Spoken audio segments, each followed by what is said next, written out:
네, 이어서 기조연설을 듣도록 하겠습니다. 기조연설을 두 분을 모셨습니다. 먼저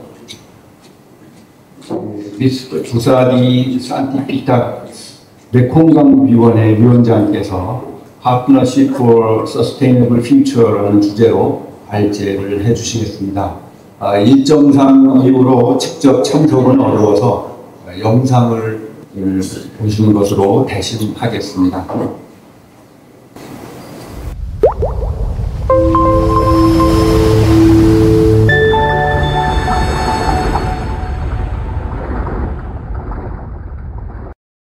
Dear Chair and Conveners, Dr. Il-pyo Hong, Co-Chair of the Organizing Committee of the 23rd Chuncheon Global Water Forum 2025. Distinguished participants, ladies and gentlemen, in my capacity as the new CEO of the Mekong River Commission Secretariat, I am greatly honored to join you for the first time at the Chuncheon Global Water Forum today. On behalf of the Mekong River Commission Secretariat, I wish to extend my sincere appreciation for the kind invitation to deliver my remarks to you, as well as to congratulate all of you on the organization of this 23rd Forum. The Chuncheon Water Forum serves as a vital platform that fosters dialogue, knowledge exchange, and cooperation among various countries facing water management challenges. The forum provides an opportunity for stakeholders to share best practices, develop joint initiatives, and build resilient networks that enhance regional water security. In our region, sustainable water management involves integrated approaches such as basin-wide planning, transboundary cooperation, efficient water use, and investing in climate-resilient infrastructure. By leveraging the insights and partnerships cultivated through platforms like the Chuncheon Water Forum, supported by other networks and organizations, we can ensure that water resources are managed sustainably, balancing ecological health with socio-economic development. I believe that together, through strengthened collaboration, sustainable management practices, and forward-looking policies fostered by international forums such as this, we can ensure that water resources to sustain life, to support livelihoods, and foster regional prosperity for the generations to come. Let us reaffirm our dedication to safeguarding this precious resource and work collectively towards a future where water remains a source of harmony, of growth, and sustainability for all. Our collective actions must also promote partnerships by strengthening regional collaboration, data sharing, and innovative solutions to meet these interconnected targets. Distinguished participants, the 1995 Mekong Agreement, signed by the leaders of Cambodia, Laos PDR, Thailand, and Vietnam, set up the Mekong River Commission to collectively promote the sustainable management and development of the Mekong River Basin. The Mekong River Commission serves as a water diplomacy platform and a knowledge hub, building on dialogue and cooperation for the long-term goal of shared peace and prosperity. The governance structure is in place with the summit, the council, and the joint committee levels, supported by a professional MRC secretariat, working in collaboration with the national Mekong committees of the member countries and for the member countries. The MRC Secretariat serves as a technical arm and provides scientific-based evidence to maintain and sustain the services that are required of us under the provisions of the agreement, the procedures, and the guidelines. Moreover, the progress and success achieved thus far can be attributed to the partnerships that we have with countries outside the Lower Mekong Basin. We have maintained good working relations with China and Myanmar as our dialogue partners. In addition, our cooperation and collaboration with development partners and various stakeholders are dynamic and constructive. We also support efforts to synergize various Mekong-related platforms and frameworks. The Mekong region faces increasing challenges particularly the impacts of climate change and the region's ongoing development needs. These challenges, particularly in light of the devastating floods that occurred in the Mekong countries in September of last year and exacerbated by Typhoon Yagi, have called on all of us for an even greater demand for innovative solutions on climate resilience than ever before. By leveraging digital technology for managing water resources, we can revolutionize our ways in managing water resources, improve decision-making and planning processes, save lives, communities, and properties in the face of extreme climate events. It requires concerted efforts amongst governments, public and private sectors, academia, as well as engagement with the stakeholders to address these pressing concerns. Through our participation and interaction with various experts and stakeholders, we can continue to learn and gain insights from one another. I am confident that the discussions and exchanges that will take place in this impressive gathering over the next few days will pave the way for new ideas and collaboration that will strengthen the resilience of sustainable water resources management. In this regard, it is well noted that the Republic of Korea, through many platforms, stands as a regional leader in adapting advanced technologies, including artificial intelligence, big data, and digital twins. This sets as a great example on how science and technology can be practically harnessed to address climate-related issues. Additionally, it also enables us to draw upon the unique experiences and knowledge from our various backgrounds and management practices, diverse challenges, and specific needs. This collaborative effort will guide us in co-creating innovative and sustainable, but yet practical solutions for water-related sectors. At the Mekong River Commission, we remain committed to enhancing water resources management, ensuring climate resilience, and promoting sustainable development in the Mekong River Basin. To that end, the MRC has worked closely with the Mekong countries and development partners, and we will continue to strengthen regional collaboration, including with ASEAN. These efforts have facilitated the exchange of knowledge and best practices in science and technology to address the pressing issues facing the region. Moving forward, we wish to continue this momentum of engagement and strengthen the spirit of collaboration for a more resilient and sustainable Mekong. We must continue to strengthen dialogue and cooperation through partnerships and innovation. Once again, I wish to congratulate everyone involved on this 23rd Chuncheon Global Water Forum, and I look forward to the upcoming constructive and productive conversations. Together we can and will continue to strengthen our collective efforts to ensure a prosperous and sustainable future. Thank you very much.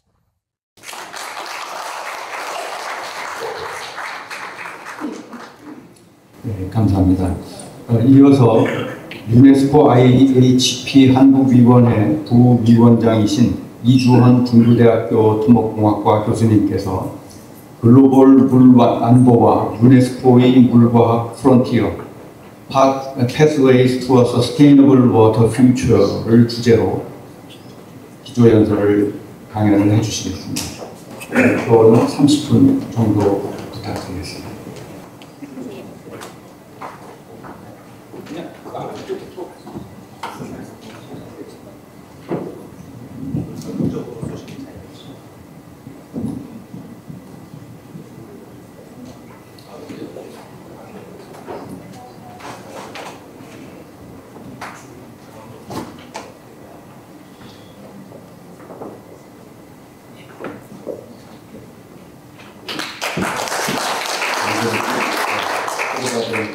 중부대학교의 이주원입니다. 먼저 이렇게 역사와 전통이 있는 춘천 포럼에서 기조 강연을 할 수 있는 기회를 주신 이사장님, 그리고 김원철 조직위원장님, 그리고 이 행사를 열심히 준비해 주신 조직위원 여러분들께 감사의 말씀드립니다.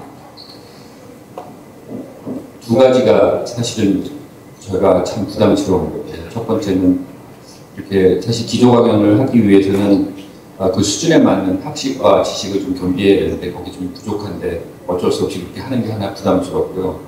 두 번째는 앞선 기조 강연이 일찍 끝나는 관계로 제가 좀 시간을 많이 소비를 해야 되는 또 부담이 있습니다. 그래서 아무튼 제가 준비한 자료를 위주로 해서 강연을 시작해 보도록 하겠습니다. 제가 준비한 자료는 사실 제가 선정했다기보다는 조직위원회에서 이런 주제를 가지고 한번 강연을 해 주십사 하는 의뢰를 받았습니다. 그래서 그 내용을 일단 담았고요. 그리고 그 내용과 또 제가 대학에 있기 때문에 최근에 제가 연구했던 연구 성과 이 두 가지 내용이 약간 블렌딩이 돼 있다 이렇게 보시면 될 것 같습니다. 그래서 여기 지금 제목은 글로벌 그러니까 워터 시큐리티 우리가 다 알고 있는 그 내용이 하나 있고요. 그다음 유네스코 워터 사이언스 프론티어라는 그 주제입니다. 그래서 한글로 번역은 해주면 기본적으로는 유네스코가 가지고 가는 지향점을 갖다가 오늘 좀 논의를 드리도록 하겠습니다. 내용은 이렇게 되고요. 우선 앞부분은 제가 좀 소프트하게 풀어가려고 지금 유네스코에 대한 소개를 좀 하고요. 그리고 저 역시도 유네스코 패밀리의 일원이기 때문에 이제 앞으로 유네스코가 물 섹터에서 어떤 역할을 하고 있는지 그리고 지금 진행하고 있는 게 뭔지 그런 거 위주로 설명을 좀 드리도록 하겠습니다. 한 10분 정도 걸릴 것 같습니다.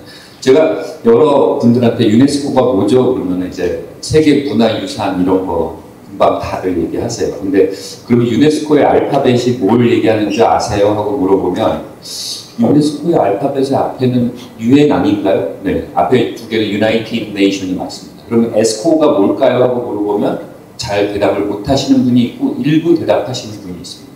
이제 E는 Education, 교육 섹터를 아주 깊이 다룹니다. 네, 전 세계 교육 이런 문제를 다루고 있고요.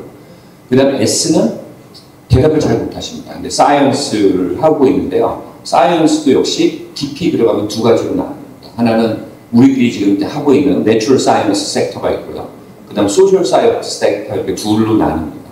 그리고 C는 우리가 다 알고 있는 세계 문화유산 등재하는 이제 컬처라는 개념인데요. 과거에는 컬처에서 시작을 했는데 시간이 지나면서 최근에는 어떤 정보하고 또 언론 자유 이런 것까지도 정보통신까지도 유네스코가 업역을 확장하고 실제로 부서를 두고 있습니다. 그래서 C는 컬처하고 커뮤니케이션은 인포메이션 그 두 가지가 또 블렌딩 돼 있어서 유네스코라고 얘기를 하고 있습니다. 그래서 이제 유네스코가 만들어진 거죠.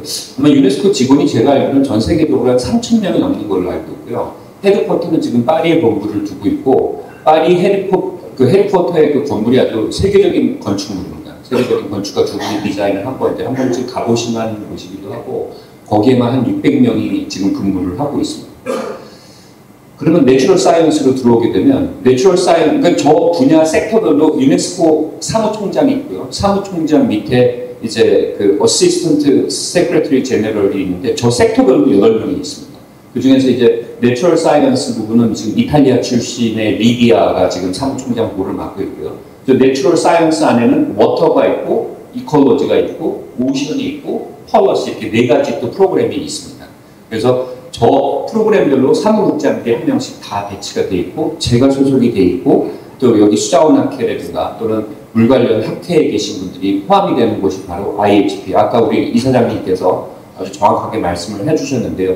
Intergovernmental Hydrological Program. 그게 원래 전에는 International Hydrological Program이었는데요. 국가들의 역할을 좀 더 끌어들이자 해서 이름을 바꿨습니다.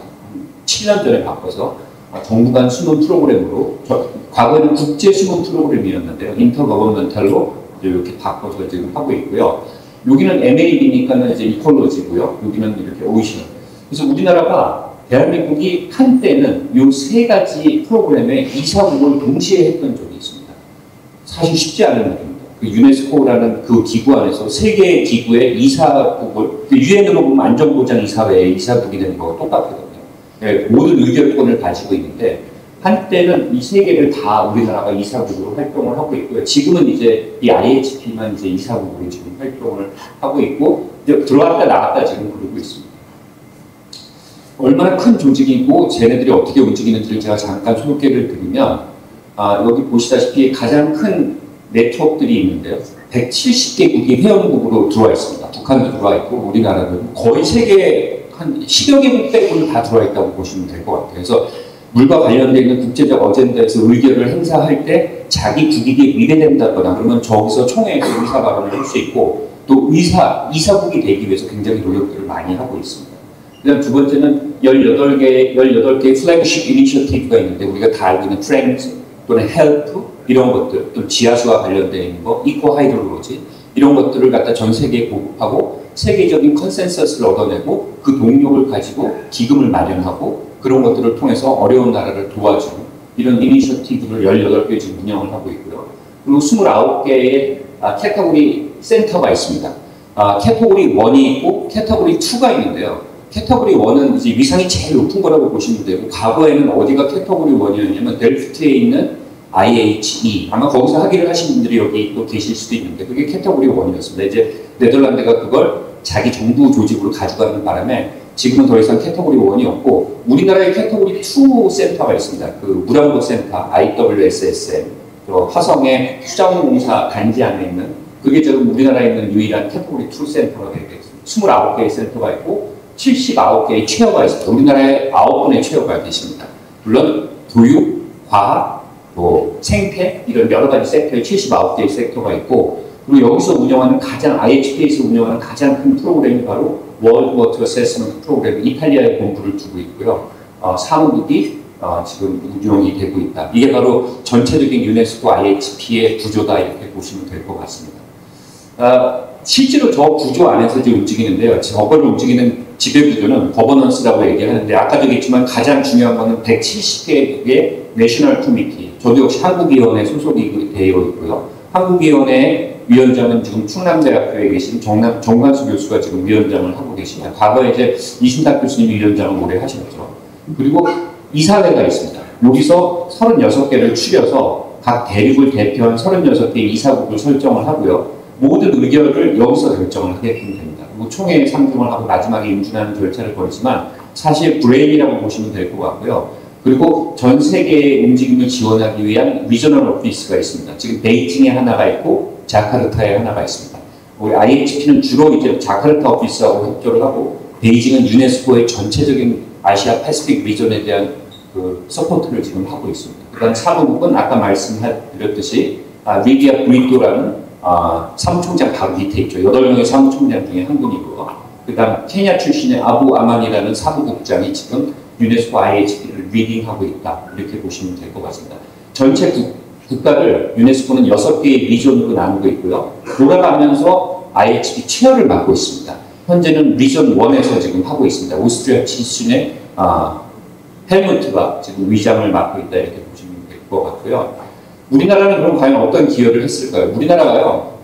유네스코에 기여하는 분담 금액 금액이 매년 200억이 넘습니다. 금액으로만 그렇고요. 유네스코에서 분담금을 전 세계에서 받을 때 우리나라가 차지하는 포션이 2.7% 정도 되고 사실 미국이 탈퇴하기 전에는 미국이 내는 분담금이 유네스코 전체 분담금이 25%에 육박을 했습니다. 그러니까 미국이 빠지니까 지금 70% 정도 되는 돈을 가지고 유네스코가 움직이고 있습니다. 출장이 다 동결이 됐습니다.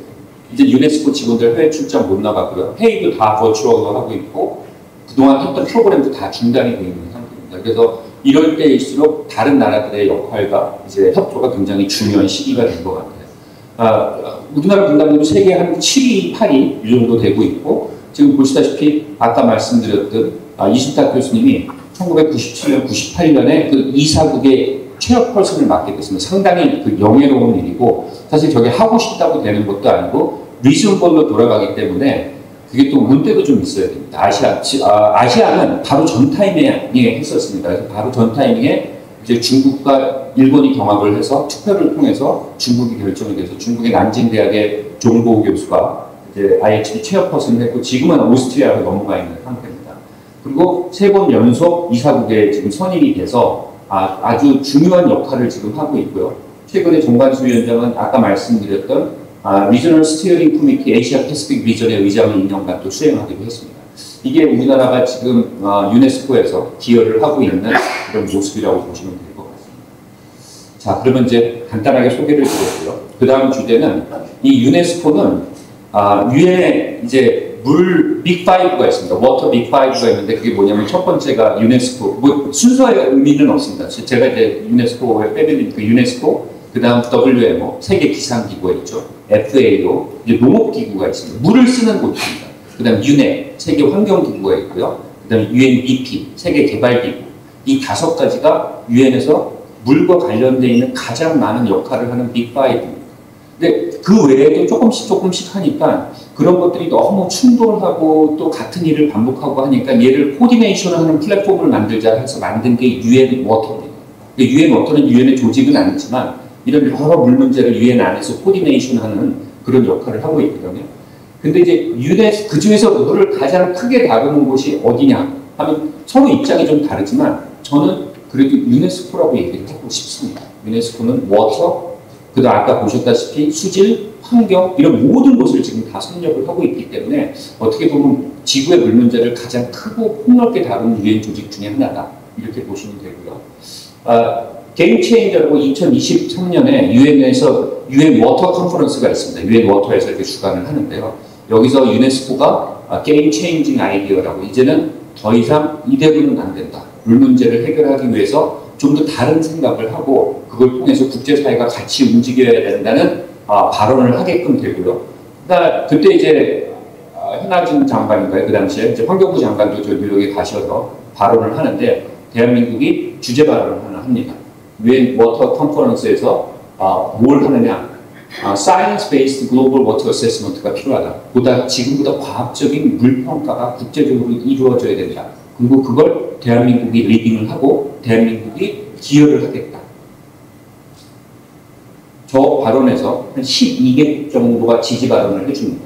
그리고 저 발언에 대해서 거부 반응을 하는 국가들도 있었습니다. 어쨌든 그리고 또 뭐 이게 많은 논의 과정이 있었고 그렇지만 역시 지금 네이처지에 실린 거를 보시다시피 더 이상 물 문제는 이렇게 좀 너레이티브하고 레토릭하게 하는 건 이제 끝났다. 이제는 보다 과학적이고 정확한 수치를 가지고 우리가 평가를 하고 그거를 통해서 대책을 마련해야지 단순하게 부족하다, 어렵다, 힘들다 이런 레토릭한 용어를 가지고 물 문제를 해결할 시기는 지났다. 이런 것들이 이제 유네스코의 힘을 얻어서 네이처지에서 퍼블리시가 되게 됩니다. 저 근본적인 프로세스의 개념이 이렇습니다. 이게 사실은 저런 글로벌 아젠다를 갖다 전 세계가 공유하고 같이 동참하고 같이 희생하고 이런 것들의 가장 대표적인 기구가 하나 있는데 그게 바로 WMO의 IPCC입니다. 그분들은 이제 클라이밋이니까는 지구 위에 이제 대기권에 있는 기후를 가지고 지금 모델링을 하고 그걸 통해서 나오는 굉장히 과학적인 결과를 가지고 전 세계 200여 개국의 수반을 갖다 한 자리에 모으고 그게 바로 콥입니다. 콥28, 콥27. 올해는 콥이 이제 브라질에서 열리는데요. 그 콥을 통해서 기후변화를 억제하기 위해서 뭐 수소 자동차도 만들어야 되고 전기 자동차도 만들어야 되고 1.5도씨 이하로 해야 되는 그런 동의를 얻어내고 또 기후를 이산화탄소 많이 배출하는 나라는 돈을 많이 도네이션을 해서 배출하지 않는 나라의 개발을 도와야 되고 이런 동감대를 얻어내는데 근데 그 기후가 사실 땅에 떨어지면 물이 되고요. 근데 물은 그런 컨센서스가 아직 일어나지 않고 있습니다. 단순히 유엔 차원에서 어려운 국가를 도와줘야 된다.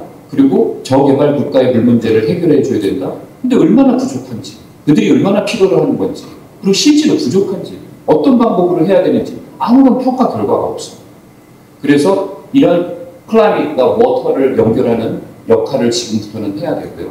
땅에 떨어지고 나서부터는 유네스코가 이 역할을 해야 되고 그다음 물은 사실 굉장히 기술적인 판단을 많이 요하고 있는 것 같아 보이지만 아까 우리 사무총장님께서도 말씀하셨지만 물과 관련돼서 많은 거버넌스들이 참여를 하고 정치적인 이권이 또 개입되고 내 나라의 물 문제를 다른 나라가 아는 것에 대해서 굉장히 밀떡통태한 사람들이 많습니다. 왜 인도의 물 문제를 파키스탄이 알아야 되냐? 왜 미국의 물 문제를 갖다가 대한민국이 분석을 하느냐? 이런 경우가 있습니다. 근데 그런 모든 걸 떠나서 사이언스하고 폴리시를 연결하는 역할을 할 때가 됐다. 이런 차원에서 이게 시작이 됐습니다. 이 유네스코의 워터 사이언스 이니셔티브 로드맵은 아까 말씀드렸던 유엔 워터 컨퍼런스에서 시작이 됐고요. 여기서 어느 정도 동의를 얻고 사실 반대하는 국가들도 많이 있는데 그거는 어차피 있을 수밖에 없습니다. 아까 말씀드렸던 내 나라의 물 문제를 다른 나라가 평가하는 걸 원치 않는 나라들은 저 문제에 개입하고 싶지 않아요. 그럼에도 불구하고 하이레벨 패널 톡이 있었고 그다음 아마 우리 정경수 위원장님 그때 가셔가지고 두바이에서 발표를 하신 걸로 환경부 대표로 발표를 하신 걸로 알고 있는데 toward global action for water science-based solution이라는 걸 대한민국이 다시 한번 발표를 하고 그걸 정리해서 26차 이사회 파리에서 있었던 이게 이제 아까 ICD 이사회인데요. 여기서 결의를 합니다. 꽝꽝꽝 도장을 찍고 유네스코는 간다라는 런칭을 하게 됩니다. 근데 그냥 할 수는 없고 뭐 IPCC를 따라서 할 수도 없고 이게 사실은 이제 사람들이 제가 이 얘기를 하면은 대부분의 사람들은 글로벌 클라이밍 모델 돌리고 가공유출 모델 돌려가지고 전 세계 물 평가하고 그러면 되지 않을까 생각하는 게 하지만 기후는 사실은 대기에서는 영역이 없습니다. 그냥 글로벌 클라이밍 모델을 돌려도 관계는 없지만 땅에 떨어진 물은 영역이라는 게 있습니다. 첫 번째 유역이 있고요. 두 번째 국가라는 것이 있고 또 세 번째는 또 다른 차원에서의 인권 집단이 개입이 되기 때문에 평가가 상당히 복잡해집니다. 그래서 어떻게 할 것이냐를 논의하기 위한 TF가 만들어집니다.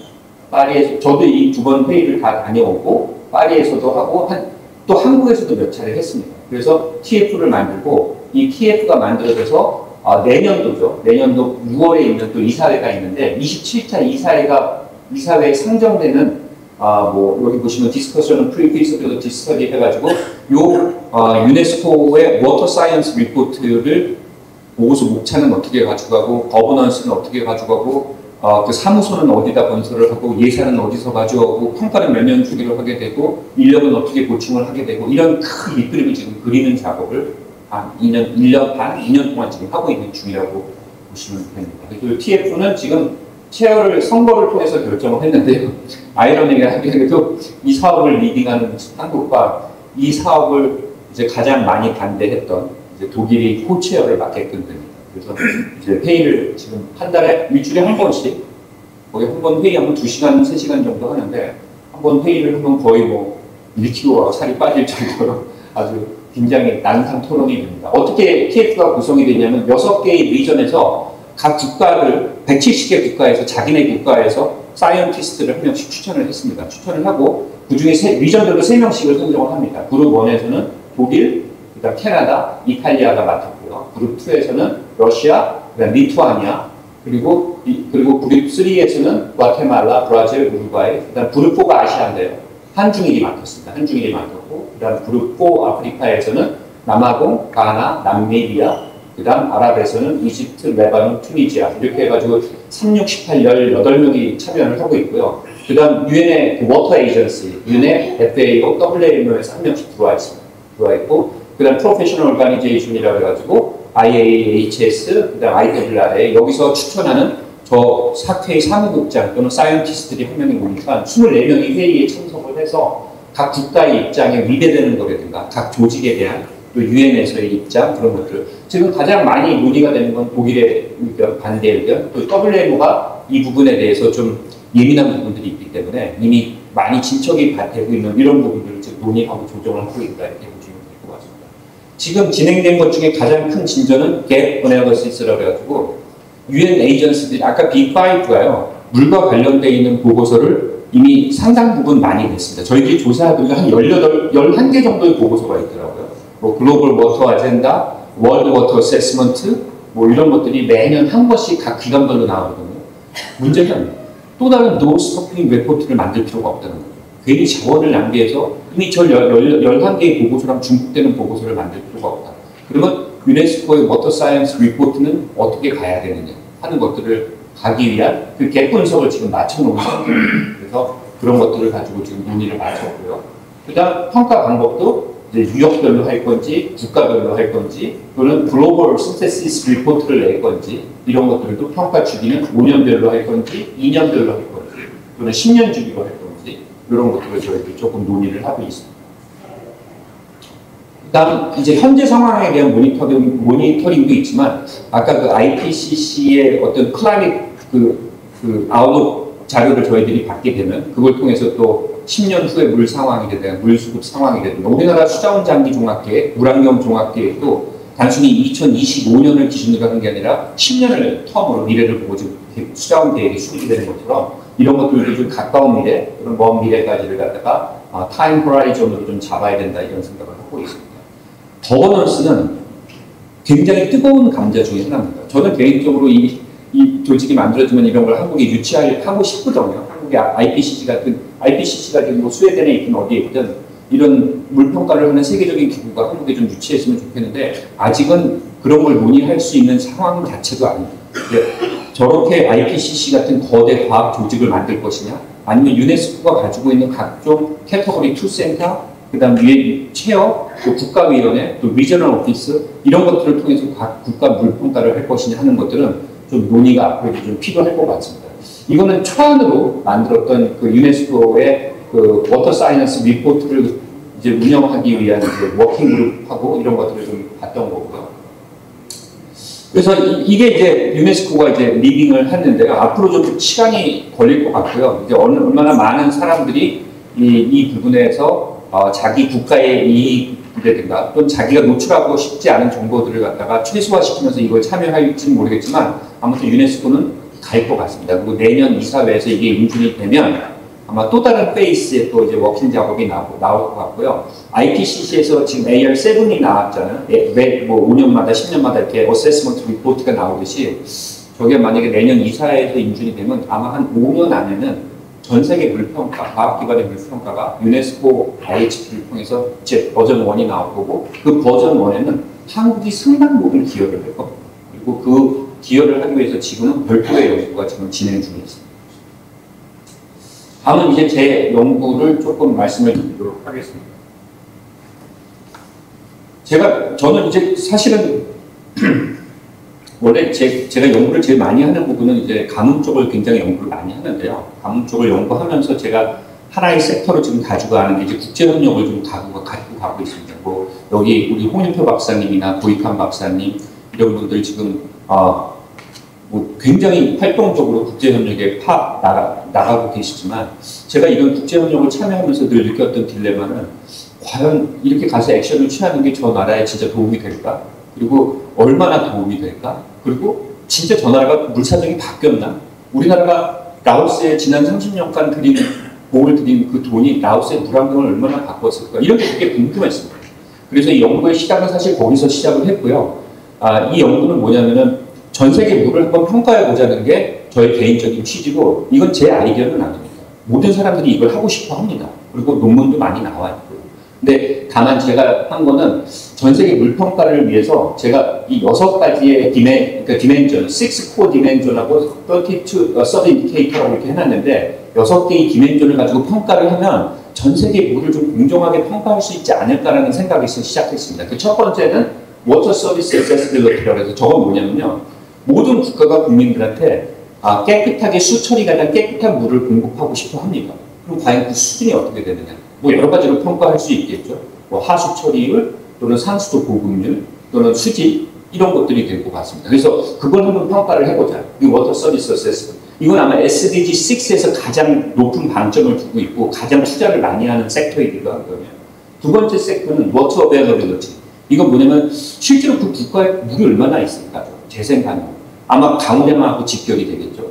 하지만 지하수 부족량도 있을 수 있고 그 국가의 댐 인프라가 얼마나 있느냐가 바로 그 국가의 물 재생 가능량을 또 바꿀 수 있는 척도가 될 수도 있기 때문에 그 워터 어베일러빌리티라는 섹터를 하나 보십니다. 여기는 깨끗한 물, 얘는 얼마나 많은 물을 줄 수 있는지, 여기는 얼마나 깨끗한 물을 안전하게 공급할 수 있는지. 그 다음 세 번째는 environmental integrity라고 해가지고요. 수질 생태적 건강성을 봤습니다. 빼놓고 갈 수 없습니다. 사실 물을 하다 보면 저 부분을 놓치고 가는 경우가 있거든요. 근데 사실은 국가가 물과 관련되어 있는 사업을 할 때는 수질 생태를 항상 같이 가져갈 수밖에 없습니다. 그게 또 선진국이 가는 모습입니다. 그래서 수질과 생태 부분을 하나를 또 디멘전을 보고요. 네 번째는 이코노믹 이피션시라고 해가지고요. 저거는 그 국가가 얼마나 그러니까 동일한 물의 양을 사용을 해서 얼마나 큰 부가가치를 만드느냐. 예를 들면 우리 최근에 뭐 반도체 초순수 얘기 많이 듣죠. 대한민국은 1년에 300억 톤의 물을 사용해서 이만큼의 부가가치, 반도체도 만들고 자동차도 만들고 또 이런 걸 만들고 어떤 나라는 그런 걸 못 만들지만 식량을 생산하고 또 밀도 생산하고 가치가 다릅니다. 그래서 같은 물의 양을 사용할 때 얼마나 많은 부가가치를 생산하는가 이것도 역시 물안보하고 직결된다고 생각을 했기 때문에 이코노믹 이피션시라는 섹터를 하나, 디멘전을 하나 더 뒀고요. 다섯 번째는 내추럴 디제스터 리스판스 케이퍼빌리티라고 해가지고 이제 그 나라의 홍수가 얼마큼 많이 오고 가뭄이 얼마큼 많이 오느냐. 또 리스판스 케이퍼빌리티는 그걸 대응하기 위해서 댐이 몇 개 있고 저수지가 얼마나 많이 있고 이런 것들을 다 카운팅을 합니다. 그 저수 용량이 얼마나 되고 이런 것들 여기다 다 집어넣습니다. 그럼 요게 디멘전 5. 마지막은 아까 우리 이사장님이 말씀하셨던 거버넌스, 그 나라의 물과 관련되는 거버넌스가 얼마나 되고 있고, 그리고 또 뭐 예를 들면 IWM에 대한 실행 정도, 또 물 관련 예산이 얼마큼 쓰고 있고 이런 것들을 여기다 쏟아붓습니다. 이걸 통해서 제가 지금 전 세계 187개국을 평가를 지금 하고 있고요. 단순히 사실은 논문을 보면 어떤 하나의 이렇게 싱글 밸류를 이렇게 평가된 거는 많이 있습니다. 저는 그걸 답습하기 싫었고, 이거를 좀 변화 과정을 유엔이 노력하는 게 과연 진짜 어떤 변화에 어떤 영향이 있을까를 보고 싶었어요. 그리고 실제로 지금 하고 있는 연구는 실제로 유엔에서 돈이 어느 나라로 얼마큼 들어가는지도 보고 있고요. 그 들어간 나라의 돈 중에서 워터 섹터로 얼마나 들어가는지 보려고 지금 준비를 하고 있습니다. 그래서 지난 20년 동안에, 그래서 제가 2 decades of global water security change라고 했는데, 지난 20년 동안에 이제 이런 것들이 어떻게 변화가 되는지를 보고 있습니다. 여기가 리전 1, 그 다음 리전 2, 리전 3, 리전 4, 리전 5, 리전 6 이런 식으로 해가지고 각각의 리전별로 나누기도 하고 코어 디멘전으로 들어가게 됩니다. 이건 뭐 제가 썼던 지표들인데 사실 처음에 시작할 때는 한 120개 정도의 지표를 가지고 시작했습니다. 제가 구할 수 있는 건 다 구했습니다. 뭐 SDG6, EM 데이터, 아쿠아스탯, WHO 뭐 이런 데서 봐도 유니세프, 월드뱅크, ADB 다 구했습니다. 근데 하나씩 이제 떨어져 나가는 거예요. 왜요? 왜 떨어져 나갈까요? 어떤 거는 20개국밖에 없고 어떤 거는 30개국. 그런 건 저는 아깝지만 버릴 수밖에 없습니다. 왜냐하면 저는 20개국을 평가하는 게 제 목적이 아니라 187개국을 평가해야 되기 때문에 187개국의 데이터가 온전히 살아있는 데이터만을 제가 채택을 했습니다. 그래서 남은 거는 아까 얘기했듯이 총 제가 마지막으로 사용한 32개 서브 인디케이터를 써서 지금 이런 것들을 가지고 제가 평가를 했습니다. 이거는 뭐 유인물이 있으니까 참고해서 보시고 일일이 다 설명을 드리면 너무 어려워요.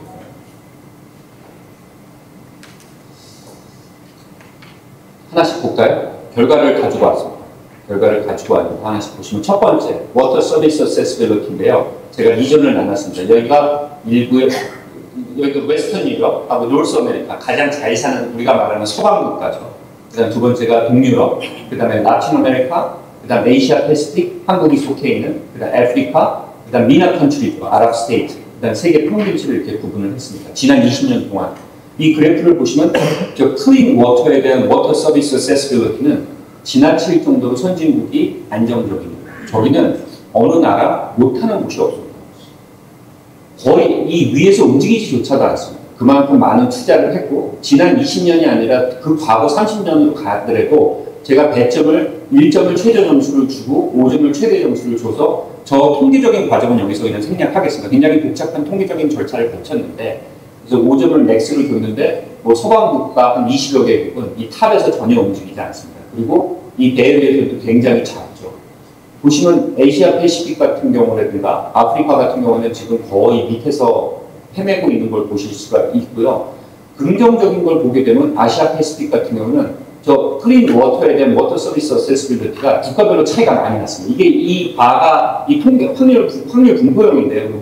여기 박스 플롯인데 이게 길면 길수록 국가별로 차이가 많이 난다는 거예요. 그러니까 한중일은 굉장히 높은 데 포지셔닝이 돼 있고 그 나머지 국가는 저 밑에 포지셔닝이 돼 있다는 거예요. 근데 유럽이나 북유럽이나 북미나 이런 나라는 거의 비슷하다고 보실 수가 있습니다. 그나마 지난 20년간의 투자를 통해서 밑에 있던 나라들이 상당히 위로 올라가서 그 베어런스를 상당히 줄이고 있는 걸 보실 수 있습니다. 이거 투자의 효과라고 보실 수도 있고요. 가장 긍정적인 부분은 전 세계가 전부 긍정적으로 바뀌었습니다. 이 체인지가 플러스 값을 받는다는 것은 20년 전에 비해서 지금 훨씬 더 좋아졌다는 거예요. 가장 많이 좋아진 대륙은 어디인 줄 아세요? 지금 보시다시피 아프리카입니다. 아프리카가 20년에 비해서 33%가 좋아졌다고 하지만 사실 수치로 본다 그러면 이 서방 국가하고 비교할 때 아직도 갈 길이 멉니다. 저는 개인적으로 저 워터 서비스 어세스빌리티에 대한 가장 큰 혜택과 수혜자는 아프리카보다는 아시아 국가인 것 같습니다. 아시아 국가는 증감률로는 아프리카보다는 적지만 여기 보시다시피 아시아 국가의 증감률을 한번 봐보세요. 아프리카보다 훨씬 더 스티프하게 올라가는 걸 보실 수가 있습니다. 그리고 이 베어런스도 줄었고 아프리카는 오히려 베어런스가 늘었습니다. 그러니까 잘 사는 국가와 못 사는 국가의 상수도 부분이면 깨끗한 물에 대한 어세스빌리티가 더 차이가 많이 났다는 얘기예요. 이거는 나쁜 거죠. 유엔의 입장에서. 우리의 입장에서는 원치 않는 결과 다 비슷하게 올라가야 돼요. 그다음 어쨌든 모든 대륙이 다 좋아지고 있습니다. 두 번째는 워터 어벨러빌리티, 물이 얼마나 많은지, 그리고 물에 의해서 얼만큼 국민들이 스트레스를 받고 있는지, 그 다음에 물에 대한 수요가 많은지 이런 것들을 보는 건데요. 보시면 이거는 서방이 높지 않죠? 네, 높지 않습니다.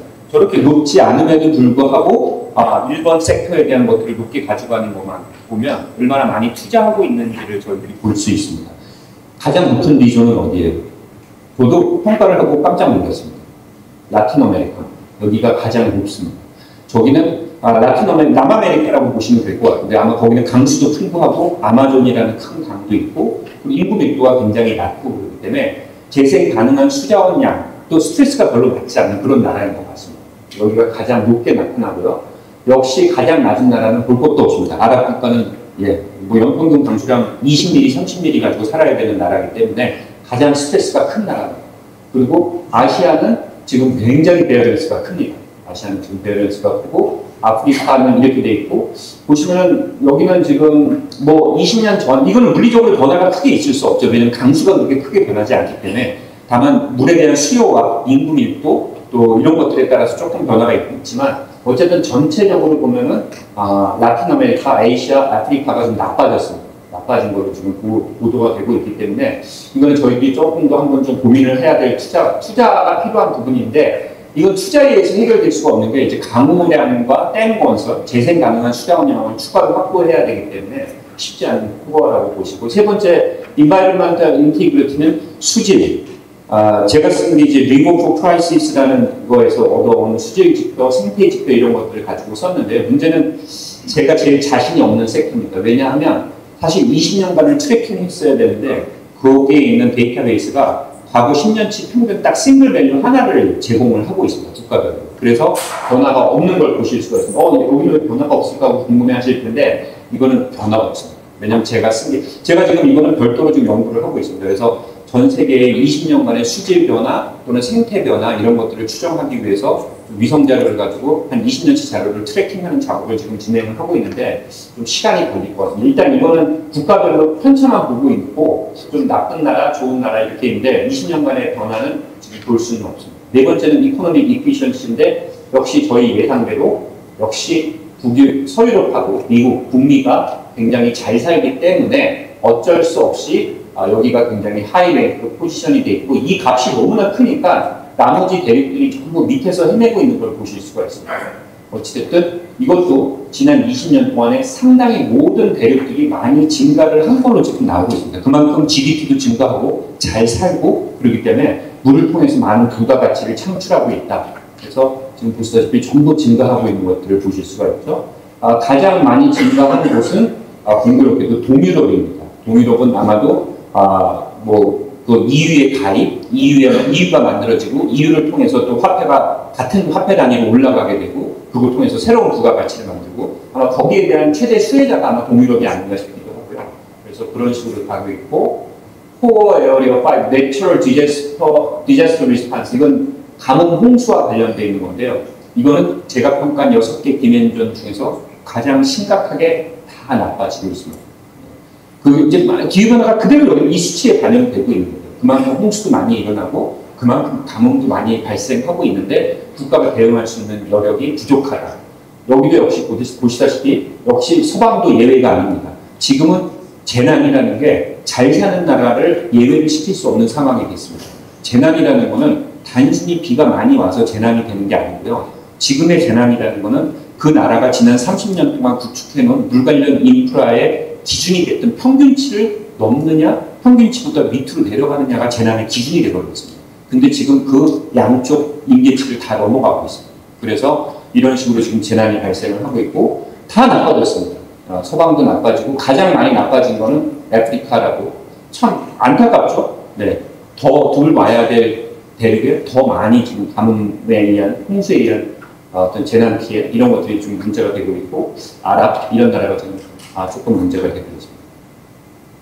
마지막입니다. 이제 코어 에어 6 워터 매니지먼트하고 거버넌스 케이퍼빌리티인데요. 이거는 그 나라가 얼마나 물 관련 조직이 탄탄한지, 그리고 통합 물 관리를 실현하고 있는 정도가 얼마나 되는지, 이런 지표들을 가지고 이제 저희들이 평가를 한 거거든요. 그리고 월드뱅크에 보면 180개국에 대한 거버먼트 평가 인덱스가 있습니다. 그것도 썼습니다. 그런 것들을 써서 해보면 역시 서방 국가가 굉장히 높은 평가를 받습니다. 물과 관련된 조직이 체계가 잘 되어 있고 예산도 많이 투입하고 이렇게 되어 있죠. 이거는 이제 순서대로 이렇게 가는데요. 좀 전반적으로 좀 나빠진 나라들이 좀 많죠. 나빠진 나라가 아니라 이제 리존이 그렇습니다. 리존이 대륙이 좀 나빠진 나라가 많은데 역시 서방이 굉장히 높은 위치를 표하고 있고, 이거는 그래도 나머지 국가들은 좀 비슷한, 나머지 대륙은 좀 뭐 비슷한 수준을 표시하고 있는 걸 보실 수가 있습니다. 이렇게 해서 저 6가지를 제가 이제 사실 뭐 가중 평균하고 뭐 그럴 필요성이 없어서 단순하게 일단 그냥 산술 평균을 했습니다. 산술 6가지를 다 썸업을 해서 6으로 나눠서 표시를 한 게 이겁니다. 보시면은 지난 20년 동안에 물 안보는 다행히 좋아졌습니다. 전 세계의 물 안보는 요만큼 좋아진 것 같습니다. 가장 많이 좋아진 나라는, 좋아진 리전은 대륙은 동유럽이고요. 그 다음 두 번째가 아시아 패시픽이 두 번째로 좋아졌습니다. 저는 이것도 깜짝 놀랐습니다. 사실은 저 평가에서 저는 아프리카가 1등을 할 줄 알았습니다. 근데 아프리카는 간신히 3등을 하고 1등을 동유럽, 그 다음 2등을 아시아 패시픽입니다. 저는 아시아나 아프리카 둘 중에 하나가 1등을 할 거라고 봤는데 결과는 다르게 나타났습니다. 어쨌든 이런 식으로 평가 결과가 나왔지만 다행스러운 거는 전반적으로 좋아지고 있다. 이렇게 평가 결과가 나온 게 요 결과고요. 요거는 제가 지금 일단 저널을 좀 만들어서 지금 싣고 있고, 저거를 이제 대륙별로 평가를 해서 보여드리면 좀 쉬울 것 같습니다. 같이 보시면, 아까는 지금 제가 리전별로 했기 때문에 어느 국가에 대한, 제가 일부러 국가 이름을 잘 얘기를 안 하거든요. 왜냐면 여기 또 다른 국가가 앉아있으면 왜 우리 국가는 저렇게 나오지 하는 불편함 때문에, 그래서 제가 요거는 국가별로 표시를 한 건데 잘 이게 왜 이렇게 했냐면, 바깥에 동그라미가 2020년이고요. 안에 동그라미가 2000년입니다. 그러니까 20년 전 거, 20년 후 거. 이게 파란색으로 가면 좋아졌다는 얘기고요. 빨간색으로 가면 나빠졌다는 얘기입니다. 이게 북아메리카입니다. 캐나다, 미국. 여기가 남미입니다. 브라질, 아르헨티나, 칠레, 뭐 이런 나라들이고요. 그 다음 뭐 멕시코.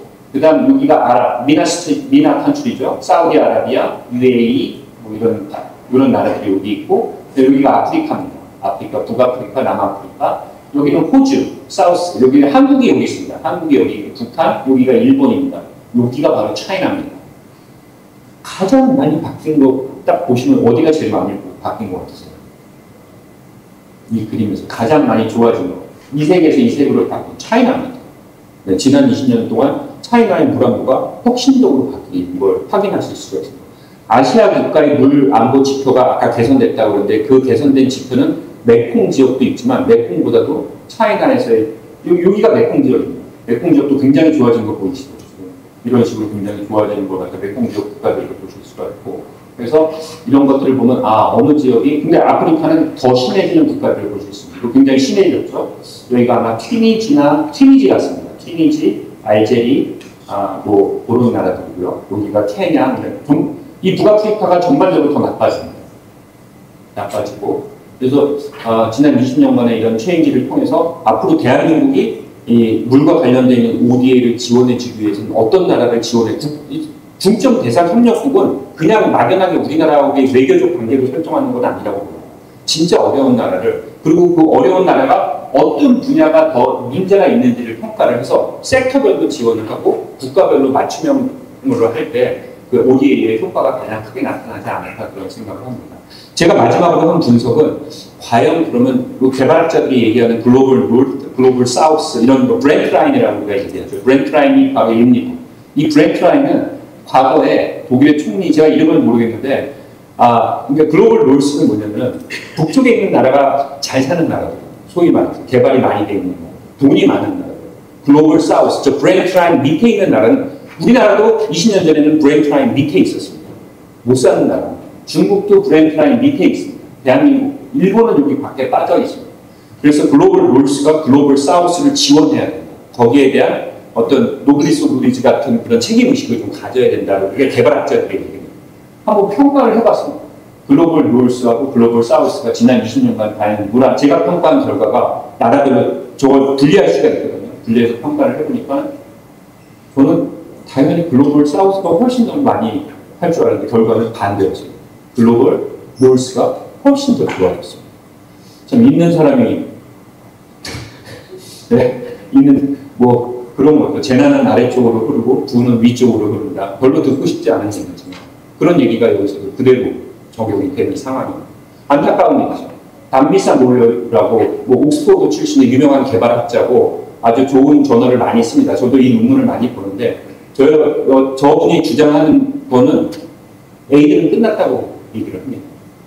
이제 하지 말아야 된다. 심하게 얘기를 합니다. 사실 들으면 좀 불편하죠. 아프리카 출신이 있거든요. 케냐 출신이 여기 잠비아 출신인데 이분의 얘기는 지난 40년 동안 서방 세계에서 아프리카로 들어온 원조 금액이 50트릴리언 달러. 50트릴리언 달러면 하나로는 몇 천조인지 모르겠습니다. 환산이 안 됩니다. 아프리카에 들어온 50트릴리언 달러가 아프리카의 물 안보를 얼마나 개선했는지를 방금 보여줬습니다. 저는 그거랑 연관없이 한 연구이기 때문에 사실 뭐 어떻게 결과가 비슷하게 나와서 그렇게 얘기를 드리지만 그러면 결과는 어떻게 돼요? 지금의 아프리카를 볼 때는 이건 제 얘기가 아니고 그 담비사 모요 박사의 얘기입니다. 더 의존적으로 바뀌고 더 부패가 과거 20년보다 더 심해지고 더 원조를 기다리는 국가로 바뀌고 있다. 이런 원조는 그만둬야 된다. 이런 국가 대 국가의 원조는 그만둬야 된다. 이게 이제 이분들이 주장하는 얘기입니다. 저는 뭐 조금 다른 생각이지만 상당히 저희들이 지켜볼 만한, 한번 읽어볼 만한 논문이니까 혹시 관심 있는 분들은 한번 읽어보셔도 좋을 것 같습니다. 우리는 지금 시간 관계상 넘기고요. 마지막 이제 결론 딱 하는 시간이 될 것 같습니다. 제가 부여받은 시간에서 10분 정도 딱 더 썼네요. 30분인데 지금 40분 정도 쓰는데요. 저희 한국은 아까도 말씀드렸다시피 앞으로 유네스코 IHP와 관련해서는 앞으로 굉장히 진보적으로 앞으로 또 지금은 이제 환경부가 이제 리딩을 하고 있지만 거기에는 외교부가 같이 도움을 주고 있고 행안부와 농림부 이런 섹터에서도 같이 도움을 줄 수밖에 없을 것 같습니다. 거기에는 지금 유네스코 파리 본부에는 한국 근무자가 3명 있습니다. 한 명은 환경부 수자원 정책국에서 파견 나간 국장급 이 한 분 계시고요. 한 분은 K워터에서 나가신 분이고 한 분은 환경공단에서 나가신 분입니다. 제 생각에는 우리 한천에서도 우리 본부장님 한 명씩 보내셔서 이런 사업들을 개발을 하고 한국이 리딩하는데 천명에 서 있습니다. 그분들은 이제 거기 파견 나가서 3년, 4년 있는 동안 이제 계급장 따고 진짜 유네스코 직원으로 있다 들어오시거든요. 그분들이 아주 열심히 해주셔서 유네스코 IHP에서 한국의 위상은 앞으로 더 올라갈 거라고 보고 있고요. 지금 이 TF가 이 WSR이 워터 사이언스 리포트거든요. 이 워터 사이언스 리포트를 갖다가 지금 유지를 하면서 제가 저걸 갖다가 이제 왜 한국이 이걸 주도하느냐를 가지고 이제 부정적인 얘기를 하는 국가들이 많습니다. 근데 저는 저게 굉장히 중요하다고 생각하는 이유 중에 하나가 국제사회에서 일본이 우리나라보다 앞서 있는 쪽이 상당히 많습니다. 앞서 있다는 게 선진국이라기보다는 돈도 많이 되고 위상도 우리보다 높은 경우가 되게 많습니다. 그 중에 하나가 뭐냐면 바로 디제스 매니지먼트. 굉장히 재난 관리는 일본이 국제사회에서 주도를 하겠다는 그런 모토를 가지고 50년 동안 지난 30년 동안 이렇게 진행을 해온 게 지금의 위상을 만든 거거든요. 대한민국이 굉장히 물 관리를 잘하고 있기 때문에 그걸 국제사회가 인정하고 이런 것들을 주도하는 모습으로 갈 때 아마 그 워터 사이언스 리포트의 중심에 대한민국이 서 있지 않을까 저는 그런 생각을 해봅니다. 앞으로 저는 여기서 연구를 끝내지 않고 저는 다음 단계로 이제 글로벌 워터 모델 쪽으로 이제 이동을 할 겁니다. 글로벌 워터 모델로 이동을 하면 앞서 제가 저런 데이터 드리븐 모델로 평가한 국제적인 물 안보하고 달리 여기서는 각종 수문 모델이라든가 기후 모델을 연계하고 그 다음 소셜 이코노미 섹터를 연결을 해서 실제로 각 대륙별로 국가별로 유역별로 물이 진짜 얼마나 부족한지를 정량적으로 평가하는 그야말로 사이언스 베이스드 워터 어세스먼트의 어떤 장을 열 수 있지 않을까 생각을 하고요. 혹시 뭐 다음 기회가 되면 제가 또 와서 이 연구 결과를 또 말씀드릴 수 있는 기회가 되면 좋겠습니다. 오늘 발표를 이렇게 마치겠습니다.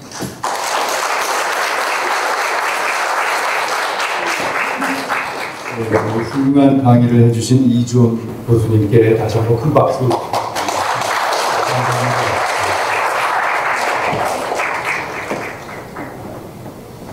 예, 이것으로 두 분의 기조 강연을 마치고 점심 식사를 하도록 하겠습니다.